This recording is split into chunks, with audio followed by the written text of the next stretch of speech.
Season 6 के episode explanation में अगला एपिसोड है एपिसोड नंबर 14 ग्रैंडी एपर। लेकिन इससे पहले के पार्ट अगर आपको देखने हैं तो प्लेलिस्ट की लिंक डिस्क्रिप्शन में है। हमने इससे पहले के सारे एपिसोड कवर कर रखे हैं। शुरुआत करते हैं एपिसोड 14 ग्रैंडी एपर से। ये कहानी शुरू होती है जोई से। जोई अपने स्कूल के पहले दिन यानी सीजन 6 के अंदर अपने स्कूल के पहले दिन जा रही है। वो देखती है कि उसके अंकल और पेरिस के पुराने मेयर आंड्रे बूर्जुआ जो अपने मेयर वाले डेजिग्नेशन को छोड़ने के बाद अब थिएटर चलाने की कोशिश कर रहे हैं, काफी ज्यादा परेशान है क्योंकि थिएटर चल नहीं रहा है। तो वो उनको मोटिवेट करती है और स्कूल के लिए निकल पड़ती है। स्कूल में जाकर उसे पता चलता है कि एक और पर्सन स्कूल में आया है और वो है रेमंड। और रेमंड भी न्यूयॉर्क से है। और जोई को अपने न्यूयॉर्क वाला टाइम याद आ जाता है जब रेमंड उसे बुली करता था और उसके दबाव में आके जोई को भी बुरे काम करने पड़ते थे। रेमंड, लुइक और नेल्सन यानी बुलीज का ग्रुप सबको बुली कर रहा है एंड जोई इससे बहुत ज्यादा परेशान हो रही है। वो उन्हें रोकना चाहती है लेकिन रेमंड उसे बार बार ब्लैकमेल कर ले रहा है। जोई खुद कुछ नहीं कर पा रही थी तो वो प्रिंसिपल को इस बारे में कंप्लेन करती है। प्रिंसिपल मिस्टर डेमोक्लिस बुलाते हैं रेमंड के फादर मिस्टर पुनियांट को, लेकिन कुछ नतीजा नहीं निकलता because both were rich and arrogant. क्योंकि जोई कुछ नहीं कर पा रही थी और लगातार ब्लैकमेल हो रही थी तो वो फ्रस्ट्रेट हो जाती है, रोने लग जाती है और मैरिनेट को सारी चीज समझाती है। मैरिनेट उसे किसी तरह मोटिवेट करती है लेकिन उस चीज का असर ज्यादा लंबे समय तक नहीं रहता है क्योंकि जोई जहां भी जा रही है कहीं पर भी काइंडनेस नहीं नजर आ रही उसे। एक बच्चा किसी दूसरे छोटे बच्चे को परेशान कर रहा है, गुंडे आंद्रे को परेशान कर रहे हैं और ये सारी चीज देख के जोई इतना फ्रस्ट्रेटेड हो जाती है कि वो डिसाइड करती है कि वो सुपर हीरो फॉर्म में आके इन सब चीजों पे इंटरवेंशन करेगी। लेकिन जब वो ट्रांसफॉर्म होती है इंस्टेड ऑफ ट्रांसफॉर्मिंग इन वेस्पेरिया वो एक ब्लैक सूट में ट्रांसफॉर्म होती है। लेकिन स्टिल वो खुद को होल्ड बैक कर लेती है और पहले जाके लेडी बग से बात करती है एज वेस्पेरिया। लेकिन इस बातचीत का कोई भी सर्टेन नतीजा नहीं निकलता एंड जोई एक विजिलेंटी बन जाती है अपने ब्लैक सूट वाले फॉर्म के अंदर और सब लोगों को पनिश करना शुरू कर देती है जो कुछ भी गलत कर रहा है। वो टिट फॉर टैट जैसे को तैसे वाले कॉन्सेप्ट पे आ गई है। ये बहुत ही ज्यादा लाइटनिंग स्पीड से अटैक करती है कि इसे कैमरे में कैप्चर करना भी बड़ा मुश्किल काम है। सबसे पहले मैक्स इस पूरी चीज को विटनेस करता है और फिर धीरे धीरे पूरी की पूरी मिराकल्स की टीम इस चीज को विटनेस करती है। ये पूरे शहर में जो भी कुछ गलत करता है उसे बड़ी परेशानी में डाल दे रही है और हीरोज की टीम उस परेशानी से इन लोगों को निकाल रहे हैं। लेडी बग और कैट नॉर भी यहाँ पे पहुंचते हैं। ये लोग पता लगाने की कोशिश कर ही रहे होते हैं कि आखिर ये ब्लैक मास्क वाला पर्सन कौन है कि इतने में एक अकोमेटाइज्ड विलन का हमला हो जाता है। ये एक जाइंट सा रोबोट है जो कि बच्चे जैसा दिख रहा है और ये ढूंढना चाह रहा है उसी विजिलेंटी को। यहाँ पे हमें नाइट टाइम के अंदर एक बहुत ही प्यारी फाइट सीक्वेंस देखने को मिलती है लेकिन बड़ी कोशिश के बाद भी हमारे हीरोज ही फिगर आउट नहीं कर पा रहे थे कि आखिर ये अकोमेटाइज ऑब्जेक्ट है कहाँ और ये अकोमेटाइज हुआ कैसे। तब जाके इनके हाथ अकोमेटाइज विलन का फोन लगता है और हीरोज को समझ में आता है कि जो पर्सन था इसने भी बैड बिहेवियर किया था किसी बच्चे के साथ जिस वजह से इस विजिलेंटी ने इसको ह्यूमिलिएट कर दिया। लेकिन एट द सेम टाइम उसके बैड बिहेवियर का रीजन था कि वो बहुत ज्यादा परेशान था फॉर सम रीजंस और इसी वजह से वो अकोमेटाइज भी हो गया। लेडी बग वेस्पेरिया को बुलाती है। ये सारे मिलके इस अकोमेटाइज विलन को डीअकोमेटाइज कर देते हैं। तब लेडी बग इस बच्चे को समझाती है कि तुम्हें ऐसा नहीं करना चाहिए था। At the same time lady bug कहती है कि जो विजिलेंटी ने किया वो भी गलत था। तब वेस्पेरिया आर्ग्यू करने लग जाती है कि जैसे के साथ वैसा ही होना चाहिए था, विजिलेंटी ने जो भी किया बिल्कुल सही किया। हालांकि लेडी बग भी अपनी बात पे टिकी रहती है और वेस्पेरिया भी चुप हो जाती है और आर्ग्यू नहीं करती है एंड देन पूरी टीम निकल जाती है इस विजिलेंटी को ढूंढने। पोस्ट क्रेडिट के अंदर हम देखते हैं कि शहर में और भी ज्यादा गलत हो रहा है और जोई इन सारी चीजों को विटनेस कर रही है। लेकिन जैसे उसे लगता है कि अब मुझे ट्रांसफॉर्म हो जाना चाहिए चीजें अपने आप ही ठीक होने लग जाती है। हर चीज का सॉल्यूशन नॉर्मली भी निकल जाता है। तो जोई को लगता है कि उसका काम फिलहाल के लिए खत्म हो गया है। नेक्स्ट एपिसोड है रूलर। नेथानियल अपने आर्ट को परस्यू करते हुए कॉमिक बुक्स बनाना चाह रहा है जिसकी स्टोरीज मार्क लिखता है। लेकिन नैट के साथ एक प्रॉब्लम है कि उसके पेरेंट्स उसे बिल्कुल सपोर्ट नहीं करते, खास करके उसकी मदर को लगता है कि नैट सिर्फ अपना टाइम वेस्ट कर रहा है, ये कॉमिक बुक बना के कुछ भी नहीं होगा। Mark on the other hand उसके पेरेंट्स उसे बहुत सपोर्ट करते हैं। वो स्टोरीज लिखने का काम करता है और उसके पेरेंट्स को जो रिसेंटली स्टोरी लिख रहे हैं ये लोग जिसका नाम है सन हार्ट एंड रेन पियर्स बहुत पसंद आई। ये दोनों अपनी कॉमिक बुक को पब्लिश करवाना चाह रहे हैं, लेकिन नेट बहुत ज़्यादा डाउट में है कि अगर उसकी कहानी अच्छी नहीं हुई तो उसे और ज़्यादा सप्रेशन देखने को मिलेगा फैमिली की तरफ से, और उसे नहीं लगता कि इसकी कहानी बहुत अच्छी है। तो सारे फ्रेंड्स मिलके ये पूरी कॉमिक स्टोरी पढ़ते हैं और सबको बहुत ज़्यादा पसंद आती है। फाइनली नेट भी मान जाता है कि उसे कॉमिक बुक प्रिंट करवानी है, लेकिन उसको मम्मी की तरफ से बहुत ज़्यादा विद्रोह देखने को मिलता है। फिर भी उनके अगेंस्ट जाकर वो अपनी कॉमिक प्रिंट करवाने का डिसीजन ले लेता है और नेक्स्ट डे स्कूल में जाकर उसका प्रिंट निकलवाता है। सबसे पहले एक डमी कॉपी, जिस डमी कॉपी को मैरिनेट अपने पास रख लेती है जस्ट फॉर अ मेमोरी, और मैरिनेट इन दोनों का ऑटोग्राफ भी लेती है उस पूरे पेज के ऊपर। फाइनली कॉमिक बुक्स तैयार हो जाती है, लेकिन बाद में मार्क और नेट की इस पूरी चीज को नेट की मदर पकड़ लेती है और उनकी स्क्रिप्ट को ले जाके वो श्रेडर में डाल देती है। स्क्रिप्ट पूरी तरह से खत्म हो जाती है। नेट ये सारी चीज देख के बहुत ज्यादा परेशान हो जाता है। उसे लगता है उसे ये काम छोड़ देना चाहिए और वो वापस चल जाता है स्कूल के अंदर और जाके अपनी सारी कॉमिक बुक्स को खत्म कर देता है। वो मैरिनेट के घर तक पहुंचता है और बोलता है कि मुझे वो पेज भी खत्म करना है डमी वाला। मैरिनेट मना कर देती है, बोलती है हो सकता है भविष्य में तुम इस डिसीजन को रिग्रेट करो, तो मेरे पास एक कॉपी छोड़ दो, मैं तुम्हारी परमिशन के बिना किसी को नहीं बताऊंगी इसके बारे में। ये सारी चीजें मार्क के संज्ञान में आती है। मैरिनेट और मार्क की बातचीत होती है। जाके मैरिनेट एज पर बीइंग मैरिनेट नेट की मदर से बातचीत करने लगती है और उन्हें समझाने लगती है कि नेट एक बहुत अच्छा काम कर रहा है, लेकिन चीजें और ज्यादा बुरी हो जाती है। नेट की मदर अकुमेटाइज हो जाती है गुस्से में आकर। ये बनती है द रूलर, जिसके पास एक बड़ी सी तलवार जैसी स्टिक है जिसके ऊपर एक स्टैंप लगा हुआ है। ये स्टैंप जिसको भी टच कर दे वो रूलर की सारे कमांड्स मानेगा। सबसे पहले मार्क को ही टच करता है ये, और मार्क को कमांड मिलती है नेट से दूर हो जाने की। नेट कैप्रिकेट में ट्रांसफॉर्म होता है। लेडी बग और कैप्रिकेट लड़ाई कर रहे होते हैं द रूलर से, लेकिन god of entry cool cat आ जाता है एक बहुत ही शानदार एंट्री लेते हुए, लेकिन उसका बहुत ही उल्टा नतीजा निकलता है क्योंकि स्टैम्प सीधे कैट नोवार के शरीर पे हिट करता है और कैट नोवार को कमांड मिलती है लेडी बग को कैटाक्लिज्म करने की। लेडी बग किसी तरह कैट नोवार को गैसलाइट करती है और इंटेंशनली एक प्लान बनाती है खुद को स्टैम्प से हिट करवाने का, जिसकी आड़ में कैप्रिकेट वो स्टैम्प को अपने पास ले लेता है और लेडी बग को कमांड देता है और विलन डीअकुमेटाइज हो जाती है। यहाँ पे हम लायला का पर्सपेक्टिव हर एपिसोड की तरह देखते हैं, जहां लायला को ये डाउट हो चुका है कि नेथानियल भी एक सुपर हीरो है। फाइनली मार्क और नेथानियल एक बार फिर से नेथानियल के पेरेंट्स को फाइनल कॉमिक बुक दिखाते हैं एंड नेथानियल ने अपनी क्रिएटिविटी यूज करते हुए इस कॉमिक बुक की एंडिंग को चेंज कर दिया था। मार्क ने जो एंडिंग लिखी थी उसमें भी दोनों मेन कैरेक्टर्स सन हार्ट और रेन पियर्स कॉमिक बुक के अपनी आइडेंटिटी रिवील करते हैं और स्टोरी को एक सैड एंडिंग मिलती है, लेकिन नेथानियल ने उसे चेंज करके एक इमोशनल लवली एंडिंग में बदल दिया एंड ये चीज जिगी तक को पढ़ के रोना आ गया था। एंड इस मोमेंट में हम बड़े समय के बाद कैट नोवार लास्ट डांस वाली थीम सुनते हैं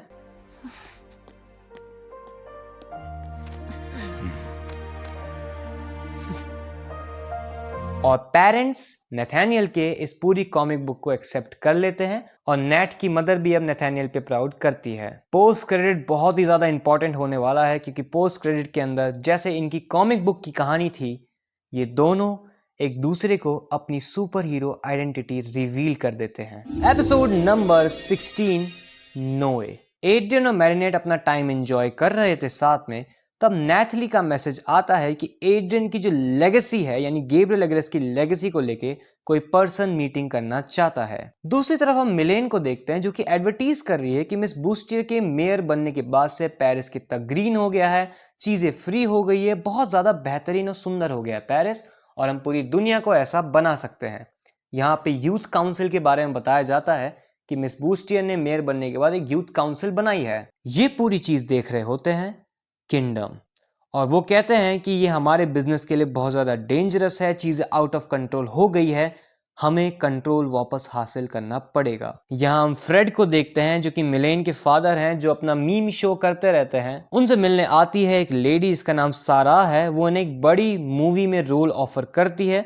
वो ऑडिशन देते हैं और एक्सेप्ट भी हो जाता है उनका बड़ा रोल। दूसरी तरफ मैरिनेट अपने घर पे मनॉन की टेक केयर कर रही है एंड तीसरी तरफ नोए एक नया कैरेक्टर खरीदना चाहता है गैब्रियल अग्रेस्ट का पूरा ब्रांड और पूरे राइट्स एड्रियन से। वो कहता है कि गैब्रियल अगर इसका जाना मेरे लिए बहुत ज़्यादा दुखद था, क्योंकि वो मेरे भी रोल मॉडल थे और उनकी लेगेसी को मैं आगे बढ़ाना चाहूँगा। एड्रियन नैथली से सजेशन मांगता है और नैथली कहती है, जो कि यहाँ समझ में आ रहा है कि नैथली और नोए के बीच में पहले ही बातचीत हो चुकी है, कुछ प्लानिंग है यहाँ पे। नैथली एक्सेप्ट करने को कहती है। यहाँ मिलेन के घर के ऊपर फ्रेड को जिस मूवी का रोल मिला है उसका नाम है ला सीक्रेट डियर लेडी बग, यानी the secret of lady bug. ये दोनों साथ में मिलके स्क्रिप्ट को पढ़ते हैं। इसी बीच में मिलेन की मदर का भी रेफरेंस होता है कि जब से उनकी मदर गई है, जो फ्रेड है वो अपनी लाइफ पूरी तरह से मिलेन को डिवोट कर चुका है, लेकिन अब मिलेन बड़ी हो गई है तो फ्रेड अपनी मूवी कल्चर को, अपनी मूवी वाले पैशन को भी आगे बढ़ा सकता है। हमें अभी तक भी नहीं पता कि आखिर मिलेन की मदर के साथ क्या हुआ। हालांकि उनका रेफरेंस एक पॉजिटिव कैरेक्टर की तरह ही लिया गया है अभी तक तो, लेकिन स्क्रिप्ट पढ़ने के बाद इनकी दुनिया इधर से उधर हो जाती है, क्योंकि स्क्रिप्ट के अंदर लेडी बग और कैट नोयर को एक विलन की तरह दिखाया गया है और बोला है कि सच्ची घटना पे आधारित है। पूरी स्टोरी को इस तरह पोर्ट्रेट किया जा रहा है कि लेडी बग कैट नोयर को डिफेम कर दे। वहां मैरिनेट के घर के ऊपर मैरिनेट और एड्रियन नोए के साथ वाली डील के ऊपर बातचीत कर रहे होते हैं। फ्रेड और मिलेन भी मैरिनेट के घर पे आते हैं और नादिया भी वहां पे आ जाती है। नादिया, मेनॉन, एड्रियन और मैरिनेट ये पूरी स्क्रिप्ट सुनते हैं। सबके सब आउटरेजियस हो जाते हैं। नादिया बोलती कि मैं अपने न्यूज हाउस में जाके इसकी सच्ची रिपोर्टिंग करूंगी और सच को सामने लाऊंगी, लेकिन जब वो अपने न्यूज हाउस के ऑफिस के अंदर ये पूरी चीज लेके पहुंचती है तो पता चलता है कि न्यूज हाउस का एक बहुत ही बड़ा शेयर खरीद लिया है नोए ने, और नोए नादिया को फायर कर देता है। न्यूज के ऊपर अलग ही प्रोपेगेंडा शुरू हो गया है। नोए इंटरव्यू दे रहा है, यहाँ पे ये फैलाया जा रहा है कि मिस बूस्टियर चीटिंग करके ये पूरे इलेक्शंस जीती है। साथ ही साथ नोए एज प्रेसिडेंट इलेक्शन के लिए उतरने वाला है। तब एड्रियन के दिमाग के तार खुलते हैं और एड्रियन कहता है कि ये तो नोए लेक्सस है, ये वही पर्सन है जो मेरी फादर की कंपनी खरीदना चाहता है, ये वही पर्सन है जो मूवी की स्क्रिप्ट लिखी है और बनवाना चाह रहा है, और साथ ही ये वही पर्सन है जिसने न्यूज हाउस भी खरीदा है। ये सारी इसकी प्लानिंग है। ये पूरी चीज सुन के मिलेन पैनिक हो जाती है। वो अपने आप को रूम के अंदर बंद कर लेती है। एक अकूमा आता है लेकिन वो उसे रिजेक्ट कर देती है। फ्रेड बहुत ज्यादा एंग्री हो जाता है। वो जाता है, अब मैं खुद ही नोए को फेस करूंगा, लेकिन तब इसे भी अकोमटाइज कर लिया जाता है और ये बन जाता है मीम, जिसके पास पावर है इनविजिबल थिंग्स बनाने की। मीम न्यूज हाउस पहुंच के नोए के सामने खड़ा हो जाता है, लेकिन सिक्योरिटी नोए को वहां से ले जाती है। यहां बिल्कुल किसी हॉलीवुड एक्शन सीक्वेंस की तरह नोए उस न्यूज हाउस से जब निकलता है तो बहुत सारी सिमिलर गाड़ियां पूरे शहर में भिजवा देता है ताकि कोई उसे पकड़ ना पाए। लेकिन मीम भी फुल एक्शन फायर मोड में है। वो एक एक करके पूरे शहर में चुन चुन के सारी गाड़ियों को खत्म कर रहा है। वो नोए के पीछे पड़ा है। वो एक गाड़ी को तो 2 टुकड़ों में काट देता है। लेडी बग और कैट नोयर भी इसे रोकने की कोशिश करते हैं। इसका अकूमा हैट के अंदर है तो अपनी हैट को एक इनविजिबल सेफ के अंदर छुपा देता है। लेडी बग और कैट नोयर को ये बात समझ में आ जाती है कि हम इसे डीअकोमेटाइज नहीं कर सकते, तो कुछ ऐसी सिचुएशन बनानी पड़ेगी कि ये खुद ही अकुमा रिजेक्ट कर दे। पॉलीमाउस और मिनोटॉरक्स को बुलाया जाता है, जहां पे लेडी बग, कैट नोयर और मिनोटॉरक्स मिलके मीम को पकड़ लेते हैं और पॉलीमाउस अपनी मल्टीट्यूड की पावर का इस्तेमाल करके नोए को पकड़ लेती है और नोए को बिल्कुल किसी सीआईडी या साउथ की पुलिस वाली मूवी की तरह धर के न्यूज ऑफिस में ले आती है और सारे सुपर हीरोज नोए को लाइव टीवी पे दिखाना शुरू कर देते हैं। लेकिन मीम कुछ बोल नहीं सकता, तो पॉलीमाउस मीम के कान के अंदर छुप जाती है और एज मिलेन उससे बात करती है, उसकी आवाज सुन के मीम अकुमा रिजेक्ट कर देता है और फाइनली फ्रेड और नोए के बीच में एक बातचीत होती है, जहां नोए बिल्कुल बिजनेसमैन वाले स्टाइल में बोलता है, बातों को घुमाते हुए कि हाँ, हो सकता है स्क्रिप्ट लिखने में कुछ गड़बड़ हो गई होगी मूवी के, मैं श्योर करता हूँ कि इस मूवी की स्क्रिप्ट को रिव्यू किया जाएगा। सारी चीजें खत्म होती है। नादिया, जिसको अपने न्यूज हाउस से फायर कर दिया गया है, वो अपने सोशल मीडिया के ऊपर एक पॉडकास्ट चालू कर देती है जिसमें वो न्यूज कवर करती है और मिस बूस्टियर का इंटरव्यू भी लेती है। ये कुछ रियल लाइफ जैसा नहीं हो गया? हालांकि मैरिनेट को बहुत ज्यादा डाउट हो चुका है कि जो नोए है ये कुछ तो बड़ी प्लानिंग कर रहा है और इसका सामना करना अभी बाकी है। पोस्ट क्रेडिट सीन के अंदर देखते हैं कि नोए क्लोई की मदर के साथ कार के अंदर बैठा हुआ है और बोलता है कि पहला फ्रेज सक्सेसफुल रहा, हमें फ्रेज 2 शुरू कर देना चाहिए। और क्लोई की मदर नोए को डायमंड करके रेफर करती है एंड वी ऑल नो कि पुराना डायमंड किंगडम का गैब्रियल अग्रेस था। वेल एपिसोड 17 है मैक्स के ऊपर, यह है अ वेरी गुड नाइट। हमें रेकलेस ड्राइवर में ही पता चल गया था कि मैक्स को ऑटिज्म स्पेक्ट्रम डिसऑर्डर है। अगर आपको नहीं पता ये डिसऑर्डर क्या होता है तो इसमें पर्सन को आदत हो जाती है स्ट्रिक्ट रूटीन फॉलो करने की। फॉर एग्जाम्पल मैक्स अगर 9:21 पे सोता है तो फिर वो 9:21 पे सोएगा, 22वें मिनट पे उसे नींद ही नहीं आएगी। इस डिसऑर्डर की एक और परेशानी ये भी होती है कि सामने वाला किसी दूसरे के इमोशन को समझने में इनकेपेबल हो जाता है या उसे मुश्किल फेस करनी पड़ती है।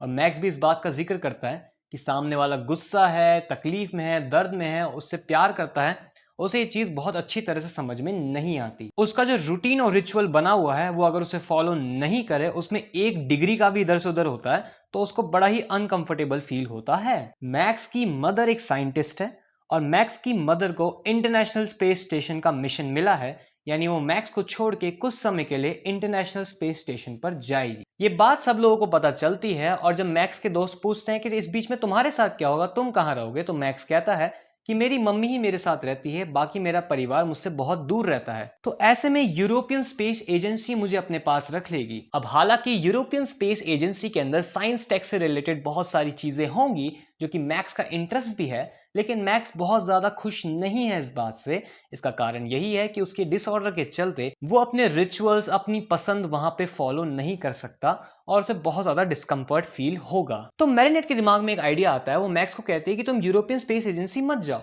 तुम हम लोगों के साथ हमारे घर पे रुक जाओ। मैक्स इस बारे में अपनी मदर से और डॉक्टर पिसिका से बात करता है। डॉक्टर पिसिका कहती है कि अगर तुम्हें समझ नहीं आ रहा है कि तुम्हें किसके घर पे रुकना चाहिए तो एक काम करो, बारी बारी से सबके घर पे रुक जाओ। तो मैक्स की मदर के स्पेस में जाने से पहले मैक्स एक ट्रायल पीरियड रखना चाह रहा है जिसमें सबसे पहले उसने चुना मैरिनेट का घर। I have a particular way of doing things. Marinate max के लिए कोई भी कमी नहीं महसूस होने देना चाहती थी, तो उसने अपना पूरा गेस्ट रूम अपने मदर फादर की हैबिट से लेके जो भी खाने पीने की चीजें भी बन रही है वो सब मैक्स के घर के अकॉर्डिंग और मैक्स की पसंद के अकॉर्डिंग ही कर दिया। हालांकि जब मैक्स घर पे आता है तो वो ऑलरेडी प्रिपेयर है मैरिनेट के घर के अंदर अडेप्ट करने के लिए। मैक्स इस पूरी चीज को एक अपॉर्चुनिटी की तरह ले रहा है कि उसकी अडेप्टेबिलिटी इससे बढ़ेगी। और जैसे ही मैरिनेट को ये बात पता चलती है वो चीजों को दोबारा से पहले जैसा करने की कोशिश करती है, क्योंकि उसने सब कुछ चेंज कर दिया था मैक्स के हिसाब से, और ये चीज थोड़ा सा मैक्स को डिस्कंफर्ट दे रही है। वेल मैक्स का एक और रिचुअल है कि मैक्स की मदर अक्सर मैक्स को एक हार्ट शेप का कार्ड देती है, इसके ऊपर हाथ फेरने से मैक्स को काफी अच्छा महसूस होता है। दिन अच्छे से बीतता है, रात का समय होता है, मैक्स अपने प्रिसाइज टाइम से खाना खाता है, चीजों को एडजस्ट करता है और रात में सोने के लिए चल जाता है। ऑब्वियसली उसकी मदर अभी उसके पास नहीं है, तो रात में जो उसकी हॉलोग्राम देखने की आदत है स्पेस स्टेशन की वो अकेले ही करता है। जब मैक्स सो जाता है तो काल्की वहां से निकल के गार्डियन यानी मैरिनेट के पास आता है। मैरिनेट अभी भी जगी हुई है क्योंकि वो इस बारे में सोच रही है कि अगर मैक्स को अडेप्ट करने में दिक्कत होती है तो क्या उसने काल्की उसे देखे अच्छा किया या नहीं, कहीं मैक्स को परेशानी तो नहीं हो रही सुपर हीरो बनने में। काल्की वहां पे आती है और बोलती है कि मैक्स वो पर्सन है जिस दुनिया के हर शहर के कोऑर्डिनेट्स तक याद है, वो अब तक का सबसे बेहतरीन होल्डर है। लेकिन इतने में ही मैरिनेट के रूम पे एक नॉक होती है। मैरिनेट देखती है कि वहां पे मैक्स है। बहुत ही अनयूजुअल चीज होती है यहाँ पे। मैक्स को पता है कि मैरिनेट लेडी बग है। मैरिनेट को कुछ समझ नहीं आता, वहां एकदम से रीना रूज भी आ जाती है और इससे पहले कि मैरिनेट कुछ कैलकुलेट कर पाती वहां पे लूका तक आ जाता है। और ये सारे लोग एक ही बात कर रहे हैं कि मैरिनेट तुम्हें अपने सारे सीक्रेट्स रिवील कर देने चाहिए। तब जाके मैरिनेट को एग्जैक्टली रियलाइज होता है कि ये सब कुछ एक प्रोजेक्शन चल रहा है, ये रियल नहीं है। जब मैरिनेट बाहर जाके देखती है तो सारी चीजें बदल चुकी है, दुनिया भर में अनयूजुअल चीजें हो रही है। मैरिनेट टिकी को कहती है कि ये मेरा ड्रीम था, मैं ऐसा चाहती हूं कि सारे सीक्रेट रिवील हो जाए, मुझे चीजों को छुपाना ना पड़े, लेकिन ये प्रैक्टिकली इम्पॉसिबल है। काल्की को भेज देती है मैक्स के पास वापस और खुद लेडीबग बन के इस पूरी चीज का पता लगाने की कोशिश करती है। कैट नोवार भी वहां पहुंचता है और इन दोनों को जरूरत है पेगासस की, क्योंकि जो भी अकुमेटाइज विलन है वो धरती पे तो नहीं है। दूसरी तरफ मैक्स को प्रोजेक्शन दिख रहा है अपनी मदर का, उसकी मदर उसे अपने साथ ले जाने आई है, लेकिन काल्की कह रहा है कि नहीं, तुम ऐसा नहीं कर सकते, वो एक प्रोजेक्शन है, उसके साथ मत जाओ। Max being a precise person कह रहा है कि जब तक लेडी बग नहीं बुलाएगी मैं नहीं जाऊंगा। और for the sake of this episode lady bug ने एग्जैक्ट मोमेंट पे ही उसे बुला लिया। यहां पे मैक्स एक बहुत ही शानदार लाइन बोलता है अपनी मदर के प्रोजेक्शन को कि मुझे अपने आप को और एक्सप्लोर करना है, मुझे अपने आप को जानना है, मुझे इस कंफर्ट जोन से बाहर निकलना है। काल की पहुंचता है लेडी बग को कैट नोआर की मदद करने, मून के लिए एक पोर्टल खोलता है। एस्ट्रो कैट मून पे जाता है, अकुमेटाइज विलन को ढूंढता है। लेडी बग भी वहां पे पहुंचती है। अकुमेटाइज विलन एक बच्ची है जिसके पापा उसे पैसिफाई नहीं लगाने दे रहे हैं सोने टाइम पे, क्योंकि अब वो उस लेवल से तो बड़ी हो ही गई है। हालांकि जस्ट लाइक मैक्स उसे भी आदत है उस पैसिफाई के बिना उसे नींद नहीं आती। कुछ प्यारे से एक्शन सीक्वेंस के साथ, and I believe Cat Noir को हर एपिसोड में ऑरा फार्म करवाए बिना तो एपिसोड खत्म ही नहीं होते। ये लोग उस बच्ची को काल्की के हेल्प से धरती पे ले आते हैं, डीकोमेटाइज कर देते हैं। पेगासस इस बार उसे मैजिकल चार्म देता है क्योंकि वो यहाँ पे सबसे ज्यादा अच्छे तरह से उस बच्ची की सिचुएशन अंडरस्टैंड कर पा रहा है। Well in the and max decide करता है कि वो अपने दोस्तों के घर पे बारी बारी से रुकेगा, लेकिन एक बहुत ही सस्पिशियस चीज हो रही है यहाँ पे। लाइला ने एक लव लेटर लिखा है और ये love letter post credit scene की तरफ देखते हैं मैक्स के लिए लिखा है। उसने कोई साइन वगैरह नहीं करे तो मैक्स को पता नहीं चलेगा ये किसने लिखा है। वो डॉक्टर पिसिका से इसे पढ़वाता है क्योंकि उसका इमोशनल अंडरस्टैंडिंग उतनी अच्छी नहीं है, और डॉक्टर पिसिका बताती है ये एक लव लेटर है तुम्हारे लिए। इसी के साथ ये एपिसोड खत्म हो जाता है। And please do not forget to like this video for the next part. मैं हूं सोफिशियल, मिलता हूं आपसे नेक्स्ट पार्ट में।